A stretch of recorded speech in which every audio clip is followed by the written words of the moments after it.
Podcast.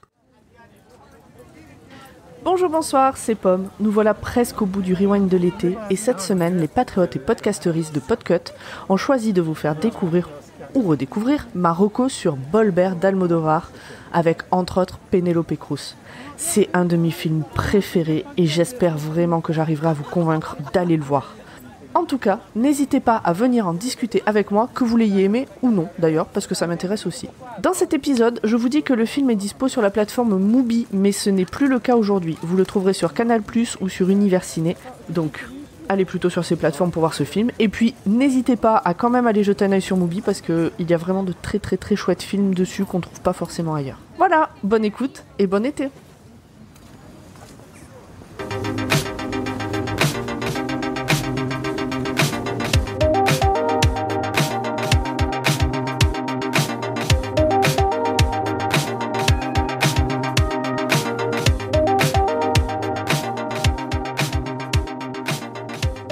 Salut, c'est Pomme de Podcut et je suis là cette semaine pour vous parler d'un de mes films préférés, Bolbert de Pedro Almodovar. Il y a beaucoup d'autres choses que je ne sais pas et que je devrais savoir. Beaucoup. Il y a des gens qui disent qu'ils l'ont vue. Elle t'est pas apparue à toi? Non. Et à toi? À moi non plus. Maman, il y a quelque chose que tu voudrais que je fasse, hein? Me teindre ses cheveux blancs. Puisqu'on a une famille pauvre, on va vivre comme des pauvres, voilà. Paola, raccroche le téléphone immédiatement. Agustina a un cancer. Oui. Vous avez un cancer, Agustina. Merci d'applaudir bien fort, Agustina. J'étais en train de lui raconter que mon fils était encore menacé d'expulsion. Vous imaginez? Il a crevé les pneus du curé qui fait le catéchisme. Quelle odeur de paix là-dedans. C'est comme si maman venait de lâcher des caisses à tout va. Vous sentez pas? On se le fume à trois? Non. C'est de la bonne herbe. J'en prends soin de ma Marie-Jeanne. Non. J'étais aveugle avec ton père. Et il m'a bien eu. Il m'a fait porter les cornes jusqu'au dernier jour, figure-toi. Il va nous apparaître? J'espère que non. Bah, si c'est pas pour te brouter le minou, alors pourquoi t'as besoin de moi? Pour m'accompagner à la rivière, creuser une tranchée et enterrer le congèle sans poser de questions. Jésus-Marie-Joseph! Elle est où, la Russe? La Russe, c'est qui ça? Une aide qui me donne un coup de main. Fais pas de bruit, reste planqué, ma mère est là.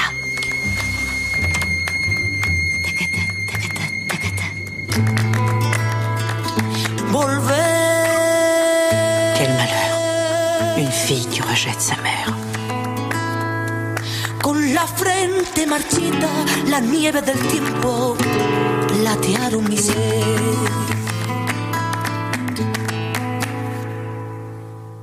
Je vous ai mis la bande-annonce en français, mais pour moi, Almodovar se regarde en espagnol. Et c'est vraiment pas par snobisme, parce que je ne parle absolument pas cette langue, et sans les sous-titres, je ne suis absolument rien. Mais je trouve que la musicalité de l'espagnol fait passer des émotions un peu molles en français. Mais qu'importe votre langue de visionnage, le plus important, c'est de voir ce film. Alors de quoi ça parle ? La bande-annonce est un peu foutraque. Je n'ai pas l'impression qu'elle apporte beaucoup de renseignements sur l'histoire, mais vous aurez tout de même peut-être remarqué qu'il n'y a aucune voix d'homme. Et c'est aussi le cas dans le film. Ou presque. 99% des scènes sont féminines. Les rares hommes présents sont soit morts, soit bientôt morts, soit presque partis, soit de passage. À partir de maintenant, je vous prie pour les hispanophones de m'excuser sur les prononciations que je vais sûrement foirer. Comme à chaque fois que je dois faire des prononciations pas en français de toute façon, mais vraiment désolé. Donc, l'action se situe entre un quartier ouvrier de Madrid et un petit village de la Mancha et tourne autour de Raimunda, magnifiquement interprétée par Penélope Cruz, de Paula, sa fille, de Solé, sa sœur, d'Irénée, sa mère, et d'Agustina, une amie d'enfance. On croise aussi une autre Paula, la grande-tante de Raimunda et Solé, et puis il y a aussi les voisines de Raimunda. Nos héroïnes ont toutes été à un moment ou à un autre déçues, trompées, meurtries par un homme qui leur était cher. D'ailleurs, le fil rouge de l'histoire, c'est l'inceste. On a là un groupe de femmes fortes comme Almodovar sait les écrire et les filmer, elles se battent pour survivre et y arrivent plutôt bien au final. Et si le réalisateur est excellent, il n'est rien sans ses actrices. Et là, on est servi.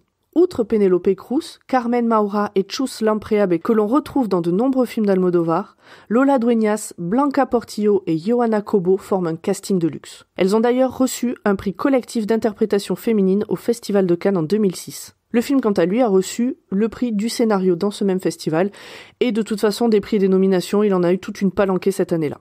Et puis il y a la musique, composée par un autre habitué des films d'Almodóvar, Alberto Iglesias. Mais surtout, il y a la chanson, celle qui donne son titre au film, Volver, qui veut dire revenir.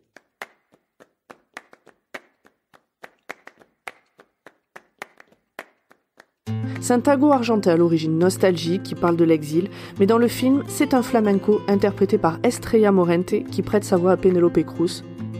Yo adivino el parpadeo de las luces que a lo lejos van marcando mi retorno.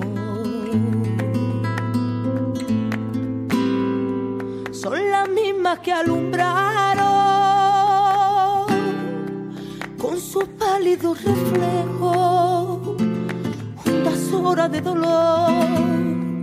Y aunque no quise el regreso, siempre se vuelve al primer amor. La vieja calle donde el eco dijo, tuya es su vida, tuyo es su querer.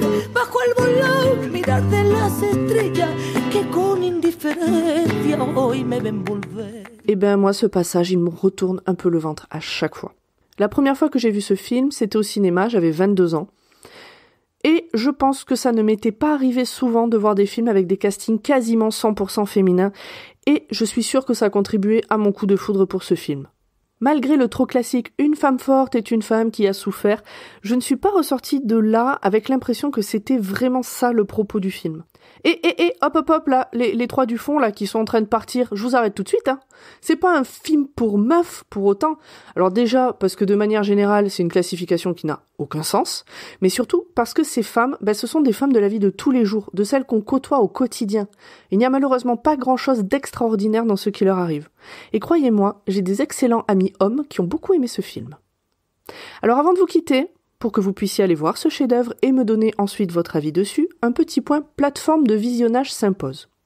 J'ai vu ce film sur une plateforme que je ne connaissais pas avant. Elle s'appelle Mubi, M-U-B-I, et elle est plutôt spécialisée dans les films d'auteur. Au moment où moi j'ai pris mon abonnement, c'était début janvier, il y avait une offre à 1 € par mois pendant 3 mois. Par contre, au moment où vous écoutez cet épisode, je ne sais pas du tout ce qui est proposé, puisque c'est dans le futur par rapport à quand j'enregistre. Bon, je vous laisse là. Rendez-vous lundi prochain pour un autre film recommandé par quelqu'un d'autre, et puis moi je vous dis à une prochaine fois pour une reco peut-être plus récente, mais vraiment, je vous promets rien. Volver